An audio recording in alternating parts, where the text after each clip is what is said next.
ചേച്ചി യാത്രാ ചാനലിലേക്ക് സ്വാഗതം. നമുക്ക് ഈ ഹെവൻ ഓർക്കിഡ്സ് എവിടെയാണ്, ഇതിൻ്റെ പ്രത്യേകതകൾ എന്തൊക്കെയാണ്, ഇവിടെ ഐറ്റംസ് ഉള്ളത്, അതൊക്കെ ഒന്ന് പറഞ്ഞു തരാമോ? ഹെവൻ ഓർക്കിഡ്സ് നമ്മുടെ ഈ തൃശ്ശൂർ കുന്നംകുളം റൂട്ടിലാണ്. അതിൽ മെയിനായിട്ട് പറയുകയാണെങ്കിൽ നമ്മുടെ പുതുശ്ശേരിയാണ് സ്റ്റോപ്പ് വരുന്നത്. ഓക്കെ. ഹൈലൈറ്റ് മാളിന്റെ തൊട്ടടുത്തായിട്ട് വരും. ഹൈലൈറ്റ് മാളിന്റെ പണി അവിടെ നടന്നുകൊണ്ടിരിക്കുന്നു. അപ്പൊ അതിന്റെ തൊട്ടടുത്തായിട്ട് വരും. ഞാനിവിടെ മെയിനായിട്ട് ഓർക്കിഡ്സ് ആണ് ഉള്ളത്. കുറച്ച് ഗ്രൗണ്ട് ഓർക്കിഡ്സും ഉണ്ട്. അതിൽ മെയിനായിട്ട് ചെയ്യുന്നത് ഡെൻഡ്രോബിയാണ്. എല്ലാവർക്കും ഇവിടെ ഡിമാൻഡ് കൂടുതലും ഡെൻഡ്രോബിയം തന്നെയാണ്. പിന്നെ ഫെലനോപ്സിസിന്റെ സീസൺ ആവുമ്പം അത് കുറച്ചധികം വെക്കും. ഇപ്പൊ നല്ല സമ്മറായി, നല്ല ചൂടാണല്ലോ, അതുകൊണ്ട് അതിന്റെ സീസൺ അല്ല. അപ്പൊ ഞാൻ അതിനെ അധികം പ്രോത്സാഹിപ്പിക്കുന്നില്ല. മെയിനായിട്ട് ഡെൻഡ്രോബിയം തന്നെയാണ്. നമുക്ക് ഇവിടെ വന്നതുള്ള സെയിലാണോ അതോ ഓൺലൈൻ സെയിലും ഉണ്ടോ? രണ്ടും നമ്മൾ ചെയ്യുന്നുണ്ട്. ഓൺലൈൻ സെയിൽ ചെയ്യുമ്പോൾ എങ്ങനെയാണെന്ന് വെച്ചാൽ അതിൽ കുറെ നമ്മൾ ചട്ടിയിൽ സെറ്റ് ചെയ്ത് റെഡിയാക്കി വെച്ചിട്ടുണ്ട്. അതെന്ന് വെച്ച് കഴിഞ്ഞാൽ ഒരുപാട് പേര് അങ്ങനത്തെ ഇഷ്ടപ്പെടുന്നവരുണ്ട്. അപ്പൊ അതിന്റെ എല്ലാ കെയറിങ്ങും കഴിഞ്ഞ് അത് കൊണ്ടുവയ്ക്കേ വേണ്ടു. അതിന് വാട്ടർ ചെയ്യുക, അത്ര മാത്രമേ ചെയ്യണ്ടു. അപ്പൊ അതിന്റെ എല്ലാ കെയറിങ് കഴിഞ്ഞിട്ട് അങ്ങനെ ഇഷ്ടപ്പെടുന്ന ഒരുപാട് പേര് അത് അങ്ങനെ കൊണ്ടുവയ്ക്കാറുണ്ട്. പക്ഷെ അത് നമുക്ക് ഓൺലൈൻ ചെയ്യാൻ പറ്റില്ല. അത് ഇവിടെ നേരിട്ട് വന്നു കഴിഞ്ഞാൽ നമ്മൾ എല്ലാ ചെടികളും നമ്മൾ അങ്ങനെ സെറ്റ് ചെയ്ത് വെച്ചിട്ടുണ്ട്. ഏത് ഐറ്റം വേണമെങ്കിലും നമുക്ക് അത് നോക്കിയെടുക്കാവുന്നതാണ്. അത് ഇവിടെ വന്നെടുക്കണം. ബാക്കി നമുക്ക് സീഡ്ലിങ്സ് ആയാലും ഒരുവിധം വലിയ പ്ലാന്റുകൾ, നിയർ ബ്ലൂമിങ് വലിയ പ്ലാന്റുകൾ തന്നെ നമുക്കത് ഓൺലൈൻ ചെയ്യാൻ പറ്റും. അത് ചെയ്ത് കൊടുക്കാറുണ്ട് നമ്മൾ. നമുക്ക് ഓരോ ഐറ്റം ഒന്ന് പരിചയപ്പെട്ടാലോ ചേച്ചി? പരിചയപ്പെട്ടു. റൂബിയത്തിന്റെ ആണ്. ഇതൊക്കെ നോർമൽ വെറൈറ്റീസ് ആണ്. പിങ്ക് അത്രേ ഉള്ളൂ.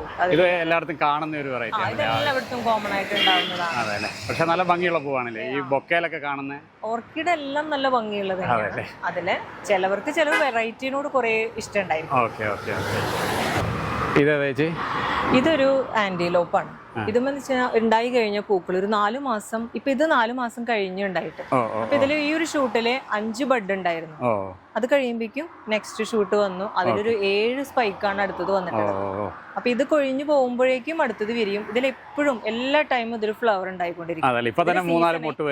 സീസൺ ഒന്നും പ്രശ്നമല്ല. ഏത് സീസണിലും ഫുൾ ഫ്ലവർ ആയിരിക്കും ഇതിൽ. അതുകൊണ്ട് ഇതിന് കുറച്ച് ഡിമാൻഡ് ഉള്ളതാണ്. ആന്റിലോപ്പ് ഐറ്റം ആണ്. ബ്രൗണി ട്വിസ്റ്റ് എന്ന് പറയും. ഇതിന് നമുക്ക് ചെറിയ തൈകളും കൊടുക്കാനുണ്ടല്ലേ? ഇതിന്റെ ചെറിയ തൈകളും എല്ലാം നമുക്ക് അവൈലബിൾ ആണ്. ഇത് ഡെൻഡ്രോബിയത്തിൽ തന്നെ ഇപ്പോഴും ഇത് നല്ലപോലെ ഫ്ലവർ ചെയ്യണ ഒരു ഐറ്റം ആണ്. സ്റ്റാർട്ടിങ്ങിൽ ഇത് കാണാൻ നല്ല ഭംഗിയാ. പിന്നെ കളർ ഫെയ്ഡ് ആവും കുറച്ച് കഴിയുമ്പോൾ. അപ്പൊ നല്ല ചൂടാണല്ലോ, ഇതൊന്ന് കളർ ഫെയ്ഡ് ആയി വരും. പക്ഷെ ഇത് സ്റ്റാർട്ടിങ്ങിൽ ഇത് കാണാൻ നല്ല ഭംഗിയായത് കാണാൻ. ഇതൊരു 6 മാസമൊക്കെ നിൽക്കുമോ? 6 മാസമല്ല, 3 മാസം എന്തായാലും നിൽക്കും. പിന്നെ ചൂടായതുകൊണ്ട് നമുക്ക് അത്രയും ചൂടാണ്, അതുകൊണ്ട് അത്രയും പറയാം. ഇതെല്ലാം നോർമൽ വെറൈറ്റി തന്നെയാണ്. ഇതൊരു ബ്ലൂ, ഇതൊരു പിങ്ക് ഷെയ്ഡിൽ വരുന്നത്. ഇതൊരു ഡോറിമോൺ റെഡ് എന്ന് പറയും. ഇതിപ്പം ഫ്ലവർ കഴിഞ്ഞു, ഇത് ലാസ്റ്റ് ആയതുകൊണ്ടാണ്. ഇതിലും നല്ല പോലെ ഫ്ലവർ ചെയ്യണതാണ്. വലിയ വലിയ പൂക്കളായിരിക്കും, നല്ല ഫ്ലവർ. അത് ഇതൊരു വെറൈറ്റി ആണ്, ബോട്ടിം എന്ന് പറയും. എല്ലാം ഡെൻഡ്രോബിയം വെറൈറ്റീസ് തന്നെ, പക്ഷെ ഓരോന്നിനും അതിൻ്റെതായ ഭംഗികളുണ്ട്. ഗ്രീൻ ഷെയ്ഡ് ആണ്. ഇത് സീസർ ഗ്രീൻ എന്ന് പറയും. ഇതിലെ ഈ ഹോൺ ടൈപ്പ് ഉണ്ടാവും. ഇതൊരു വെറൈറ്റി ആണ്, നല്ല ഭംഗി അത് കാണാൻ വേണ്ടി. ഇതും കുറെ ലാസ്റ്റ് ചെയ്യും ഈ ഫ്ലവർ. ഇതൊരു light yellow, green, light green ഒക്കെ ഗ്രീൻ ആണ്. സ്റ്റാർട്ടിങ്ങിൽ കുറച്ചും കൂടി ഗ്രീനിഷ് ആയിരിക്കും. പിന്നെ അത് ഇങ്ങനെ ഇതായി വരുമ്പോൾ യെല്ലോ കൂടും. ഇതിന്റെ പേരെന്താ ചേച്ചി പറഞ്ഞേ? Caesar green. സീസർ ഗ്രീൻ അല്ലേ? ഇതിന്റെ നമുക്ക് തൈകളുണ്ട് അല്ലേ? അതിന്റെ തൈകളുണ്ട്. ഇത് ലെമൺ സ്പ്ലാഷ്. ഇതില് യെല്ലോ സ്പ്ലാഷ് ഉണ്ട്, ലെമൺ സ്പ്ലാഷ് ഉണ്ട്. രണ്ടിനും ചെറിയൊരു ഷെയ്ഡ് വ്യത്യാസമുണ്ട്. എല്ലാം നല്ലപോലെ ഫ്ലവർ ചെയ്യണതാ. ഇപ്പൊ സീസൺ അല്ലെങ്കിൽ കൂടി ഇതിലൊക്കെ ബഡ് വന്നിരിക്കുന്നുണ്ടോ? ചെറിയ പൂവാണെങ്കിൽ ഒരുപാട് പൂക്കൾ ഉണ്ടാവും. അല്ല, ഇത് ശരിക്കും വലുതായിട്ട് വരും. ഇത് സ്റ്റാർട്ടിംഗ് ഫ്ലവർ അതുകൊണ്ടാണ്.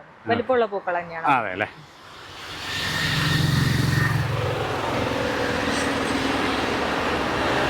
ഇതൊരു പിങ്ക് സ്ട്രൈപ്പ്. ഇത് വലിയ പ്ലാന്റ് ആയി കഴിഞ്ഞു കഴിഞ്ഞാൽ ഇതിൽ ഒരുപാട് ബഡുകൾ വരും. ഫ്ലവറൊക്കെ കുറച്ചും കൂടി നല്ല വലുപ്പമുള്ള ഫ്ലവർ ആയി മാറും.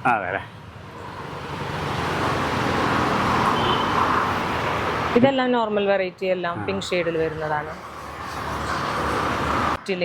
പേർപ്പിൾ ലിപ്പ് വരുന്നത് എല്ലാം ഭംഗിയാ ഇത് കാണാൻ. ഇത് നിറയെ വരും. ഇത് കുറച്ച് വിരിയുമ്പോ സീസൺ അല്ലാത്തത് കൊണ്ടാണ് ഇവർ ഇത്രയും ചെറുതായി നിൽക്കുന്നത്. ഇതിലെല്ലാത്തിലും എല്ലാ ഷൂട്ടിലും നിറയെ ബഡ് വരുമ്പോ, നിറച്ച് സ്പൈക്ക് വരുമ്പോ നല്ല ഭംഗിയായിട്ട്. ബ്രൗൺ ട്വിസ്റ്റ് ആണ്. പ്ലാന്റ് തന്നെ കണ്ടോ, നല്ല വലുപ്പമുള്ള പ്ലാന്റാ. മദർ പ്ലാന്റ് ആണ് ഇതൊക്കെ. ഇതിനും ഡിമാൻഡ് ഉണ്ട് കേട്ടോ. മദർ പ്ലാന്റുകൾ ചോദിച്ചു വരാറുണ്ട്. അതും ഇവിടെ കൊടുക്കാറുണ്ട്. സെറ്റ് ചെയ്ത് വെച്ചിട്ടുള്ള പ്ലാന്റുകൾ കൊടുക്കാറുണ്ട്. ഇതിന്റെ പേരെന്താ പറഞ്ഞേ? ഇത് ബ്രൗൺ ട്വിസ്റ്റ്, ഒരു ട്വിസ്റ്റ് വെറൈറ്റിയാണ്. ഇത് ഡെൻഡ്രോബിയം വൈറ്റ്. ഇത് വലിയ പ്ലാന്റ് ആവുന്നതനുസരിച്ച് ഇപ്പൊ ഇതിന്റെ ബഡുകൾ എണ്ണം കൂടിയാണ്. സ്പൈക്കുകൾ എത്ര 1 2 3 4 എണ്ണം വന്നിട്ടുണ്ട്. ഇനിയും ഇതിന്റെ ഇടയിൽ നിന്നൊക്കെയും വരും. സീസണിന്റെ ടൈമിലാണെങ്കിൽ ഇത് ഫുൾ ഫ്ലവർ ആയിരിക്കും. ഇനി നമുക്കൊരു സെപ്റ്റംബർ ഒക്കെ ആവുമ്പോൾ ഫുൾ ഫ്ലവർ ആയിരിക്കും. ചൂട് കൂടുന്നതിന്റെയാണ് ചൂടിന്റെ തളർച്ച പോലെ. അതെ, ചൂടുള്ളത് കൊണ്ട് പെട്ടെന്ന് കളർ ഫെയ്ഡ് ആവുക. ഈ ബ്ലൂ ഒക്കെ നല്ല ഭംഗിയുള്ള ബ്ലൂ ആയിരുന്നു, ഇപ്പൊ അത് കളർ ഫെയ്ഡ് ആയി കണ്ടോ. നല്ല ഭംഗിയുള്ള കളറായിരുന്നു അത്. ഈ വയലറ്റോ ഇതൊരു റെഡ് സ്കൈ എന്നൊക്കെ പറയുന്ന ആ ഒരു എല്ലാം ഡെൻഡ്രോബിയം തന്നെ. ഇതൊരു ഡെൻഡ്രോബിയം. അതിന്റെ ഐഡി ഞാൻ മറന്നുപോയി. ഇതില് ഒരുപാട് സ്പൈക്ക് ആണ്. ഇനി ഇതിലൊക്കെയും വരും സ്പൈക്കുകൾ, നിറച്ചു വരും. ഇതൊരു ട്വിസ്റ്റ് വെറൈറ്റി ആണ്. ഇത് പർപ്പിൾ ട്വിസ്റ്റ്. ഇത് പ്ലാന്റ് തന്നെ കണ്ടോ, എന്ത് ഭംഗിയാ ഇത് കാണാൻ വേണ്ടി. അതിൽ ഇത് ഓരോ വലിയ പ്ലാന്റ്, അത് മദർ പ്ലാന്റ് ആണ്. ഇനി ഇതില് എല്ലാത്തിലും 2 എണ്ണം വെച്ച് വരുന്നുണ്ട്. ഇനി ഇതിലൊക്കെയും വരും ബഡുകൾ. വലിയൊരു പ്ലാന്റ് ആണ്, വലിയൊരു പ്ലാന്റ്, മദർ പ്ലാന്റ് ആണ് ഇത്. പൂ വിരിയാൻ പോകുന്നുള്ളൂ, സ്റ്റാർട്ട് ചെയ്തിട്ടുള്ളൂ. ഇതേതാ കളർ വരണത്? Purple twist. പർപ്പിൾ ട്വിസ്റ്റ് അല്ലേ, അതിന്റെ പേരും അങ്ങനെ തന്നെ, ട്വിസ്റ്റ് വെറൈറ്റി ആണ്. അത് ഡോറിമോൺ റെഡ് ആണ്. നല്ല ഭംഗിയാ പൂവ്.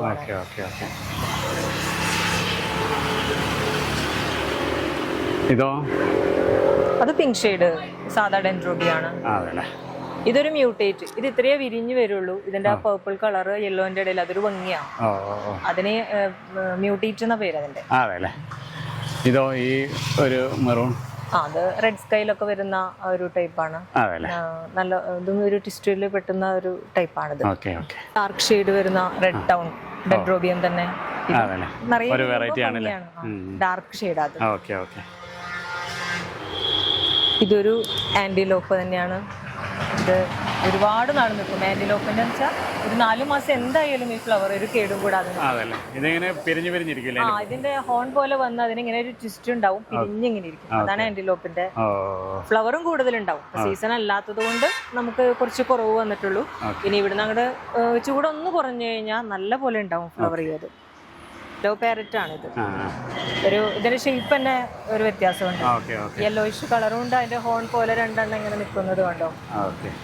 ഷേപ്പും നല്ല ഭംഗിയായത് കാണാം. Liberty, dendrobium liberty. ഇതും ഒരു ഗ്രീൻ ഷെയ്ഡ്, ക്രീം കളറിലെ ഒരു ഗ്രീൻ ഷെയ്ഡ്, ഡബിൾ ഷെയ്ഡ് ആയിട്ട് വരും. നല്ല ഭംഗിയായത് കാണാം.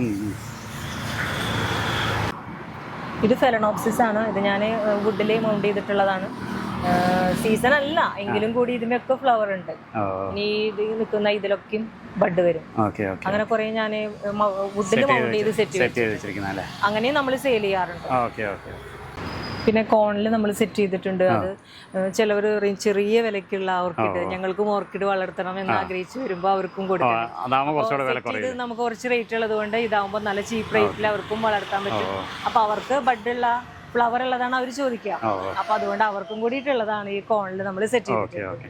ചട്ടിനേക്കാളും കുറച്ച് വില കുറയും, നല്ല റേറ്റ് കുറയും. ഒരു 280 റുപ്പീസ് ഒക്കെ ഉണ്ടെങ്കിൽ നമുക്ക് ഫ്ലവർ ഉള്ള അത് നമ്മൾ കൊടുക്കാറുണ്ട്. പിന്നെ ഇതിന്റെ വളപ്രയോഗവും വെള്ളം നനയ അങ്ങനെയൊക്കെ എങ്ങനെയാണ്? ഇതിന് വളം മെയിൻ ആയിട്ട് നമ്മൾ ശ്രദ്ധിക്കേണ്ടത് സൺലൈറ്റ് ആണ്. അപ്പൊ ഞാൻ ഇവിടുന്ന് വാങ്ങി കൊണ്ടുവന്നവരോട് പറയും, നമ്മൾ വീടിന്റെ കിഴക്കോട്ട് തിരിച്ചു വെച്ച് കഴിഞ്ഞാൽ ആ സൺലൈറ്റ് കറക്റ്റ് ആയിരിക്കും. അതായത് അതിങ്ങനെ നമുക്കൊരു 11 മണി വരെ തട്ടിപ്പോകുന്ന ഒരു വെയില്, അതിനുശേഷം അടിക്കുന്ന വെയില് നല്ല ചൂടായിരിക്കും. അപ്പൊ ഡെൻഡ്രോബിയത്തിന് നമുക്ക് ആ ഒരു ഷെയ്ഡേ വേണ്ടു. അതടിച്ചു കഴിഞ്ഞ് കഴിഞ്ഞാൽ അവര് നല്ല രസമായിട്ട് രാവിലത്തെ ആ ഒരു ഇതില് ഒരു ഗ്രീൻ, ലൈറ്റ് ഗ്രീൻ ഷേപ്പിൽ കളറിൽ വരും. ആ ഒരു ഇതാണ് സൺലൈറ്റ് ആണ് അവർക്ക് വേണ്ടത്. പിന്നെ വളങ്ങൾ നമ്മൾ എന്തായാലും ആഴ്ചയിൽ ഒരു ദിവസം എന്തായാലും കൊടുക്കണം. NPK കൊടുക്കണം, അതിന്റെ കാൽഷ്യം കൊടുക്കണം, മൈക്രോ ന്യൂട്രിയൻസ് കൊടുക്കണം. എല്ലാവരും വാങ്ങി കൊണ്ടുവയ്ക്കും. എന്നിട്ട് പറയും ഫ്ലവർ ചെയ്യുന്നില്ല എന്ന് പറയും. പരിചരണം വേണമല്ലേ?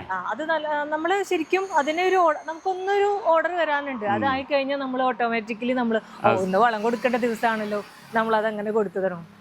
ഒരുപാട് പേര് കംപ്ലൈന്റ് പറയാറുണ്ട്, ഞങ്ങളുടെ കയ്യിൽ ഒരുപാട് ഓർക്കിഡ് ഉണ്ട് പക്ഷെ ഒന്നും ഫ്ലവർ ചെയ്യുന്നില്ല. അപ്പൊ ഞാൻ ചിലവർക്ക് അത്, അപ്പൊ അവർക്ക് ഓർക്കിഡ് ആവശ്യം ഉണ്ടാവില്ല, പക്ഷെ നമ്മൾ ഇങ്ങനെ പറഞ്ഞു കൊടുത്ത് ഞാൻ അവർക്ക് ഭയങ്കര ഇഷ്ടമാണ്. അപ്പൊ അവര് വന്ന് ചോദിച്ചറിയാറുണ്ട്. അപ്പൊ ഞാനത് പറഞ്ഞ് കൊടുക്കാറുണ്ട്. വളങ്ങൾ എന്തൊക്കെയാ കൊടുക്കണേ, എന്താ ഇങ്ങനെയൊക്കെയാ ചെയ്യേണ്ടത് എന്നൊക്കെ ചോദിച്ചറിയാറുണ്ട് അവര്. ഫംഗിസൈഡ് അങ്ങനെ അടിക്കേണ്ടി വരുമോ? ഫംഗിസൈഡ് നമ്മൾ ഈ കൊടുക്കുന്ന വളത്തില് ഒന്നും നമ്മളെ ഒരു ബുദ്ധിമുട്ടാക്കണ സെപ്പറേറ്റ് അടിക്കാറില്ല. അപ്പൊ നമ്മൾ ഈ കൊടുക്കുന്ന NPK തന്നെ ഫംഗിസൈഡ് മിക്സ് ചെയ്താൽ നമ്മൾ ആഡ് ചെയ്തിട്ടാണ് നമ്മൾ കൊടുക്കാറ്. അപ്പൊ ഞാൻ അവർക്ക് അത് പറഞ്ഞു കൊടുക്കുമ്പോൾ ഇന്ന ദിവസം ഇത്ര ദിവസം കഴിയുമ്പോൾ ഇതും കൂടി ആഡ് ചെയ്യൂ എന്ന് പറയാറുണ്ട്. അപ്പൊ അതും കൂടിയും ചേർത്ത് അങ്ങനെ കൊടുക്കാറുണ്ട്. അപ്പൊ മഴക്കാലത്ത് എന്തെങ്കിലും പ്രത്യേകിച്ച് ശ്രദ്ധിക്കാനുണ്ടോ? മഴക്കാലത്ത് നമ്മൾ ഫംഗിസൈഡ് എന്തായാലും 2 പ്രാവശ്യം കൊടുക്കണം. അപ്പൊ വേനൽക്കാലം ആകുമ്പോൾ നമുക്ക് മാസത്തിലെ 1 പ്രാവശ്യം കൊടുക്കാം. മഴക്കാലം ആകുമ്പോൾ ഒരു 15 ഡേയ്സ് ഇടവിട്ട് നമ്മൾ കൊടുക്കണം, ഫംഗിസൈഡ് കൊടുക്കണം. പിന്നെ നമുക്ക് മെയിൻ ആയിട്ട് വരിക വെള്ളം കെട്ടി നിന്നിട്ട് ലീഫില് ഇത് ഇങ്ങനെ ചീച്ചിലാണ് വരിക. അപ്പൊ നമ്മള് വെള്ളം കൊള്ളാതെ നമുക്ക് വെക്കാൻ പറ്റിയ അത്രയും നല്ലതാണ്. പക്ഷെ കുറച്ച് വലിയ പ്ലാന്റ് ഒക്കെ ആയി കഴിഞ്ഞാൽ അവർ ഓൾറെഡി മഴയും വെയിലൊക്കെ അതിജീവിച്ച് വന്നവരായതുകൊണ്ട് പ്രശ്നമൊന്നും ഉണ്ടാവാറില്ല. അങ്ങനെ വന്നോളും. ചെറിയ പ്ലാന്റ് ആകുമ്പോൾ നമ്മൾ മഴ കൊണ്ടു കഴിഞ്ഞാൽ അവർക്ക് ബുദ്ധിമുട്ടാണ്, വേരും ചീഞ്ഞു പോവും, കൂമ്പിന് ചീച്ചിലും വരും. അപ്പൊ അവരെയൊക്കെ ഒന്ന് ശ്രദ്ധിച്ചാൽ മതി. വലിയ പ്ലാന്റ് ആകുമ്പോൾ പ്രശ്നം വരാറില്ല. ചെറിയ പ്ലാന്റുകള് ഫ്ലവർ ചെയ്ത പ്ലാന്റുകള് ചെറിയ വിലക്ക് കൊടുക്കാൻ വേണ്ടി വെച്ചിട്ടുള്ളതാണ്. കാരണം ഒരുപാട് പേർക്ക് ആഗ്രഹമുണ്ട് ഓർക്കിഡ് വേണം, പക്ഷെ അതിന്റെ വില കൊണ്ട് വാങ്ങാൻ പറ്റുന്നില്ല. അവർക്ക് വേണ്ടി നമ്മള് ചെറിയ പ്ലാന്റുകൾ സെറ്റ് ചെയ്തിട്ടുള്ളതാണ്. പിന്നെ ഇതിലേക്ക് ആവശ്യമുള്ള നമ്മള് ഫൈബറുകള്, കൂടുതലും ഞാൻ ഫൈബറും ചാർക്കോളാണ് ഇടാറുള്ളത്. അപ്പൊ അത് ആവശ്യമുള്ളവർക്ക് ചെയ്യാറുണ്ട്, ചാർക്കോളും കൊടുക്കാറുണ്ട്. ചെറിയ ചട്ടികളെല്ലാം ഇതിനാവശ്യമുള്ള മഡ് പോട്ടുകളായാലും പ്ലാസ്റ്റിക് പോട്ടുകളായാലും എല്ലാം നമ്മള്. ഇതൊരു വെറൈറ്റി ആണോ? ഇത് അതൊരു ഇൻഡോർ പ്ലാന്റ് ആണ്. അതിനധികം വെയിലൊന്നും ആവശ്യമില്ല. ഇതിങ്ങനെ ആ കുടത്തിൽ ഇങ്ങനെ ഫുള്ളായിട്ട് സ്പ്രെഡ് ആയി വരും. ഭംഗിയിൽ സെറ്റ് ചെയ്യാൻ പറ്റൂലേ? ഡിഷിഡിയ പ്ലാന്റ് ആണ് അത്. ഇതിന്റെ പേരെന്താ പറഞ്ഞേ? ഡിഷിഡിയ.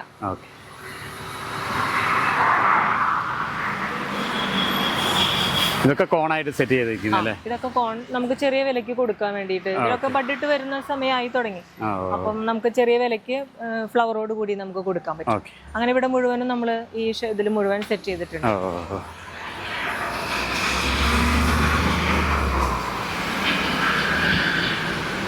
അതുപോലെ ഫ്ലവർ ഇല്ലാതെ സീഡ്ലിങ്സ് ആയിട്ട് വളർത്താൻ ആഗ്രഹമുള്ളവർക്ക് വേണ്ടിയുള്ളതാണ് സീഡ്ലിങ്സ്. അപ്പൊ കുറച്ച് വില കുറയുമായിരിക്കും. വില കുറയും. മാത്രമല്ല നമുക്ക് ഇത് അവർക്ക് ഇപ്പൊ കുറെ നാളത്തേക്ക് ഇത് അങ്ങനെ തന്നെ കൊണ്ടുവച്ചാൽ മതി. സീഡ്ലിങ്സ് മാത്രമായിട്ട് വാങ്ങുവാണെങ്കിൽ അവരത് വീട്ടിൽ വന്ന് പോട്ട് ചെയ്യും. നമ്മൾ ഓൾറെഡി പോട്ട് ചെയ്തിട്ടുള്ളതാണ്. അത് ചെറിയ വിലയുണ്ടാവും. കാത്തിരിക്കാൻ ക്ഷമയുണ്ടെങ്കിൽ ഇതാണ് നല്ലതല്ലേ? അതെ, ക്ഷമയുള്ളവർക്ക് ഇത് കൊണ്ടുപോയി പരിചരിച്ച് വളർത്താൻ പറ്റും. എല്ലാവർക്കും പൂവാണല്ലോ വേണ്ടത്, ക്ഷമയില്ല. എല്ലാവർക്കും ഫ്ലവർ ഉള്ളതാണ്. അങ്ങനെയുള്ളവരെ ഉദ്ദേശിച്ചാണ് നമ്മൾ അവിടെ മൺചട്ടികളിൽ സെറ്റ് ചെയ്ത് വെച്ചിരിക്കുന്നത്. അതായത് ജോലിക്കാരൊക്കെ അവരെയും പറഞ്ഞിട്ട് കാര്യമില്ല, അവർക്ക് സമയമില്ല. എന്നാൽ ഫ്ലവർ ഒരുപാട് ഇഷ്ടമാണ്, ഓർക്കിഡ് ഒത്തിരി ഇഷ്ടമാണ്. അപ്പൊ അവർക്ക് വേണ്ടി മൺചട്ടി സെറ്റ് ചെയ്ത് വെച്ചിട്ടുണ്ട്. പിന്നെ നമുക്ക് കുറച്ച് മുക്കാറകള്, വാൻഡ എല്ലാം ഉണ്ട്. ഒന്നും ഇപ്പം എല്ലാം സമ്മർ ആയതുകൊണ്ട് നമുക്ക് പൂക്കള് കുറച്ച് കുറവുണ്ട്. ചൂടിന്റെ ഒരു മാസം കൂടി കഴിഞ്ഞ് ചൂട് കുറഞ്ഞു കഴിഞ്ഞാൽ നല്ല പോലെ ഫ്ലവർ ചെയ്യും. അവിടെ ഉള്ളത് ഇതിന്റെ മദർ പ്ലാന്റുകൾ തന്നെയല്ലേ? അപ്പുറം എല്ലാ മദർ പ്ലാന്റ്, ഈ മൺചട്ടിയിലുള്ള എല്ലാ മദർ പ്ലാന്റുകളും. ചേച്ചി എത്ര വർഷമായി ഈ ഒരു ഫീൽഡിലേക്ക്? ഞാൻ 8 വർഷമായി ഞാൻ ഓർക്കിഡ് വളർത്താൻ തുടങ്ങിയിട്ട്. സെയിലിന് ഇറങ്ങിയിട്ട് 3 വർഷമായിട്ടുള്ളൂ. അപ്പൊ 3 വർഷമായിട്ട് ഞാൻ സെയിൽ, വീട്ടിൽ ഒരുപാട് പൂക്കൾ വിരിഞ്ഞപ്പോ എല്ലാവരും ചോദിച്ചു എന്താ സെയിലായി കൂടിയും ചോദിച്ചു. അങ്ങനെ ഞാനൊരു ഐഡിയ വന്നു, അങ്ങനെ ഞാൻ സെയിൽ ചെയ്യാൻ തുടങ്ങി. അപ്പൊ നമുക്ക് ഹോൾസെയിൽ ഇതിലാണ് നമുക്ക് സെയിൽ നടന്നിരുന്നത്. അപ്പൊ എനിക്ക് കുറച്ചും കൂടി ഒരു ആഗ്രഹം ഉണ്ടായിരുന്നു, ഇങ്ങനെ റോഡ് സൈഡിൽ ഒരു ഷോപ്പൊക്കെ ഇടണം എന്നൊരു ആഗ്രഹം ഉണ്ടായിരുന്നു. അപ്പം ഇവിടെ വന്നിട്ട് ഇപ്പൊ ഒരു 6 മാസം കഴിഞ്ഞിട്ടുള്ളൂ. ഇവിടെ സ്റ്റാർട്ട് ചെയ്തിട്ട് അത്രേ ആയിട്ടുള്ളൂ. സ്റ്റാൻഡുകളായിട്ടും സെറ്റ് ചെയ്ത് കൊടുക്കുന്നുണ്ട്. അപ്പം ഒരു സ്റ്റാൻഡിൽ തന്നെ നമുക്ക് ഒരു 6 പ്ലാന്റ് ഒക്കെ വെച്ച് എല്ലാം വേറെ ആയിരിക്കും. അങ്ങനെ നമ്മൾ സെറ്റ് ചെയ്ത്, അപ്പൊ സ്ഥലം ഇല്ലാത്തവർക്ക് നല്ലൊരു 6-7 പ്ലാന്റ് ഇതിൽ പോവും. അത് മുഴുവനും ഫ്ലവർ ചെയ്തിരിക്കുമ്പോ ഒരു ഭംഗിയാകാം. അങ്ങനെ ഫ്ലവർ ചെയ്തതുണ്ടായിരുന്നു ഇവിടെ കുറെ, അതെല്ലാം സെയിലായി പോയി. ഇതെല്ലാം അങ്ങനെ സെറ്റ് ചെയ്തതാ. PVC പൈപ്പിൽ നമ്മൾ ഹോൾ ഇട്ടിട്ട് നമ്മൾ അതിൽ സെറ്റ് ചെയ്ത് വെച്ചിട്ടുള്ളതാ. പെറ്റലാണ് റോസ് ബെറ്റി ബ്ലൂ എന്ന് പറയും. ഇതില് റോസ് ഫ്ലവറിന്റെ പോലെ നല്ല അങ്ങനെ ഫ്ലവർ ചെയ്യുന്നത്. ഓരോന്നും ഓരോ വെറൈറ്റി ആണ്. നമ്മൾ അതിനെ കുറിച്ച് അടുത്തറിയുമ്പോഴാണ് അതിന്റെ ഭംഗി മനസ്സിലായത്. ഇതെല്ലാം നമ്മൾ കോൺ സെറ്റ് ചെയ്തിരിക്കുന്നതാണല്ലേ? ഇതെല്ലാം ചെറിയ വിലക്ക് കൊടുക്കാൻ വേണ്ടിയിട്ട് നമ്മൾ സെറ്റ് ചെയ്തിട്ടുള്ളത്. ഇതാകുമ്പോൾ നമുക്ക് ചീപ്പായിട്ട് കൊടുക്കാൻ പറ്റും. അതെ.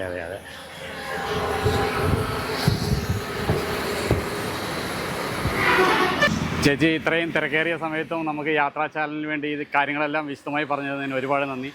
ഈ ഹെവൻലി നഴ്സറിക്ക് ഒരുപാട് ഭാവുകങ്ങൾ നേരുന്നു. താങ്ക് യു ചേച്ചി.